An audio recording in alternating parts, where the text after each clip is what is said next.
Hello, crafty friends, and welcome to my channel, Create with Kalia. I'm Kalia. Today I'm going to be working on scrapbooking these pictures. I have 4 pictures that I've printed at 4 inches by 6 inches, and 4 pictures that I have printed at 4 inches by 4 inches. I'm starting to lay out my pictures in the way that I had originally envisioned this layout, but I know that I'm not entirely certain that that's how they're going to end up. I'm starting with a base of white willow cardstock. I like to start with white willow because it's always easier for me to visualize where things will end up on my layout when I start off with a neutral base. I often will end up bringing in different color cardstock or patterned paper to become the base of my layout, but I like using white willow to help me figure out the orientation of my photos and to start bringing in the different pattern papers that I might use to create my layout. I'm starting off with this orientation, but make sure to stay tuned and you'll see how I change. I've brought in the Elegant Pine Snowflakes pattern paper. I love this collection and have been so excited to use it for a layout. I think that all of these patterns are absolutely gorgeous. The A sides are featuring snowflake images made out of pine boughs, and the B sides have more of a watercolor wash pattern to them, which I think is absolutely gorgeous. This sheet is one of my favorite patterns in the entire paper pack. I think the secret seed background is beautiful, and I love how much it makes the other colors pop that are part of the pattern. This paper pack released during the September through December 2025 mini catalog release. However, it is still available on my website. This pattern is my other favorite of the entire pack. I love the large snowflakes and again how much the secret seed background makes everything pop. As I was leafing through, I tried to get an idea of which of the patterns I might want to use for my layout. I love this pattern that has the really large snowflakes, but as I'm looking at it with my photographs on top, I'm realizing that I want to keep that center area. I'm bringing in my color coach because I also realize that my purple jacket that I'm wearing in these pictures is a very dominant color.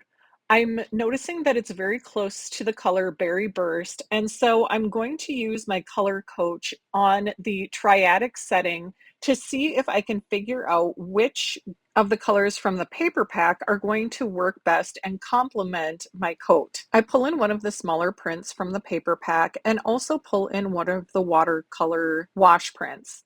I'm starting to look at what will complement each other well so that I can showcase the pattern from the A side of one of the pattern papers and then use the watercolor wash paper as a background for my photos.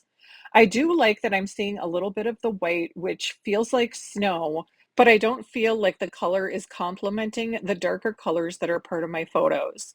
To make sure that I can get a better idea of what things are going to look like, I decide to fully trim down my smaller pictures so that they're 4 inches by 4 inches. Getting rid of the extra white is going to help me figure out a better placement for my photos and make sure that I'm seeing the background paper in the way that I want to see it. I love the look of this piece of pretty peacock pattern paper behind my photos, but I also don't feel like it's pulling in the colors in the way that I want to see. So I'm going to trade that out and try something else. I do realize that with all of the snow and the light sky that are in my photos, I'm also going to potentially need to use a darker color in the background to help make my pictures pop. I bring in the pattern that has the smaller pine snowflakes on it because I really love these snowflakes and I know I want to showcase them in my layout. But once again, the light background is not helping my photos. I bring in the darker paper that's one of my favorites from the whole collection, and I love that it is helping my photos pop, but then it's feeling too dark and heavy on the right side of my layout. Because I love this pack so much, I definitely want to use it, but I'm still just having so much trouble trying to figure out which of the patterns will actually work well with my photos. I also love this green and white pattern paper with the snowflakes, but once I move my photos over, it feels like it's way too busy behind my pictures. Next, I bring in another one of the pretty peacock patterns and some cherry cobbler cardstock. I immediately realized that the cardstock is not the way I want to go, and instead I'm going to use some cherry cobbler festive glimmer paper from my stash. I'm starting to feel like I'm getting closer to how I want this layout to look, but realize that the pretty peacock pattern also isn't working for me. At that point, I decide I'm going to try using solid colored cardstock, and I bring in some shaded spruce. I think that this is helping my pictures pop a lot more, and I definitely feel like I'm getting closer. Plus, the shaded spruce seems to work well with my coat. I decide to bring in some secret seed to see if that will work any better. I'm having a really hard time deciding between using the secret sea and the shaded spruce. I feel like the shaded spruce is really nice behind my photos, but the secret sea helps bring in a lot of the darker blues that are also in my photos. I also only have 8.5 by 11 shaded spruce cardstock, whereas I have full size 12 by 12 sheets of the secret sea. And I think that I want to have my base layer extend the full 12 inches rather than having a white border at the top or bottom. So I decide to settle on the secret sea. Next, I'm ready to bring in my stamps. I'm going to be doing some three-tone stamping, and I'm going to show you how to do that. I've brought in my Delicate Pine stamps and my Old Olive, Shaded Spruce, and Pretty Peacock inks. I start by completely inking my stamp in Old Olive. Then I use a sponge dauber to add some Pretty Peacock to the middle part of the pine fronds. And last, I add some Shaded Spruce to the very ends of the pine boughs. Since the stamp is so large and detailed, I'm making sure that I have a cushion underneath my stamp, and I leave the stamp on top of my cardstock for a moment to make sure that the ink soaks in well so I don't have to attempt to restamp. Off camera, I stamped several more of the images from this set and also used the dies to die cut several more pieces of greenery and other elements that I can use for my embellishment clusters. As you can see, I changed the orientation of the photos and I'm really happy with how my pictures look and how they're organized. So I'm at the point where I'm ready to start putting together my embellishment clusters. I've brought in the largest snowflakes first because it's easiest to start with the largest elements and then add smaller things as you build your clusters. These fronds were from the die set that goes with the Delicate Pines stamp set. And I like how this is looking behind the larger snowflake stamp. I'm going to bring in some of the smaller snowflakes to layer on top, and I'm starting to like the way this cluster is looking. I've also cut some of the berries from this set out of more of the glimmer paper and like that that's bringing in some extra shine to the snowflake cluster. Creating my embellishment clusters is the part of this process that usually takes me the longest. I like to make sure that I'm incorporating multiple elements into all of my embellishment clusters and that they do a nice job of complementing both the pictures and the layout that I'm trying to create. As I continue working on building these clusters, I realize that they are getting a little bit lost because they're so similar to the background paper and they are white on white. I do realize that I'm going to have to incorporate some additional elements in order to make the clusters actually pop off the page.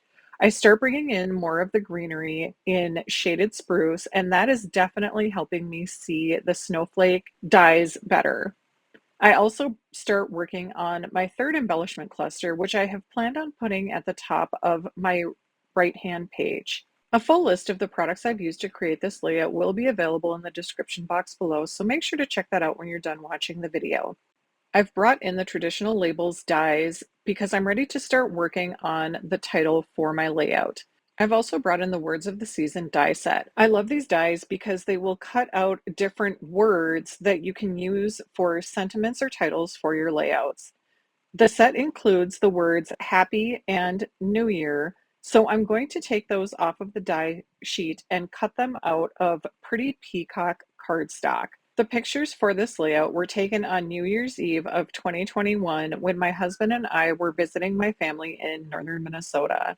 It had been a year since we were able to see my family due to COVID restrictions, so we decided to go visit over Christmas.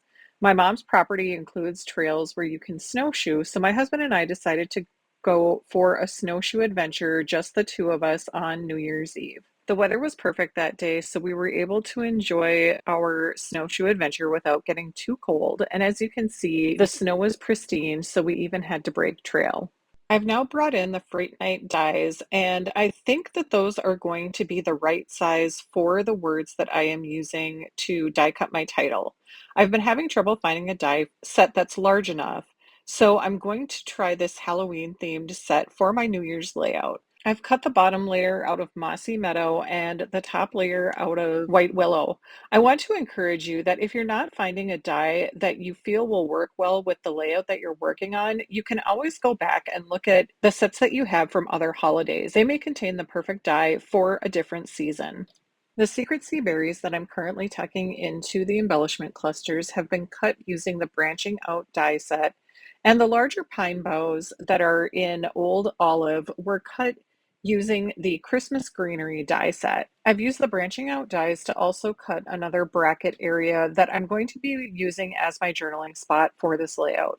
I'm realizing I have the two bracket areas almost directly across from each other, and that's creating some imbalance in the way my eye is perceiving the embellishment clusters. I move the journaling spot lower to help my visual triangle feel more balanced and like it will help your eye travel around the page better. I'm now starting to work on my third embellishment cluster.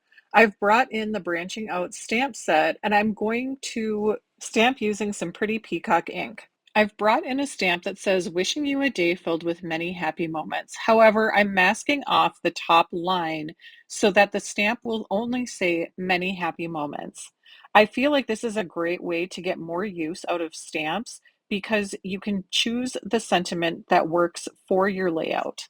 Initially, after stamping, I decide to dovetail the piece of white willow cardstock that I stamped the sentiment on for my third embellishment cluster, and I like the way that looks.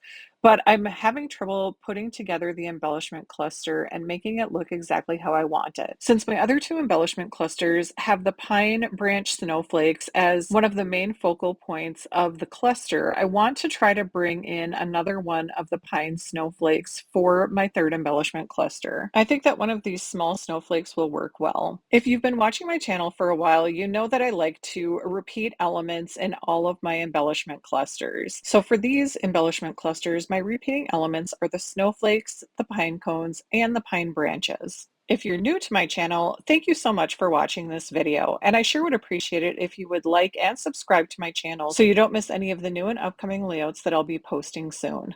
I have one last piece of the pine branch to tuck in behind my sentiment and the snowflake to attach to the top, and then this embellishment cluster is complete. And with that, I think my layout is done. I'm so happy with how these embellishment clusters turned out.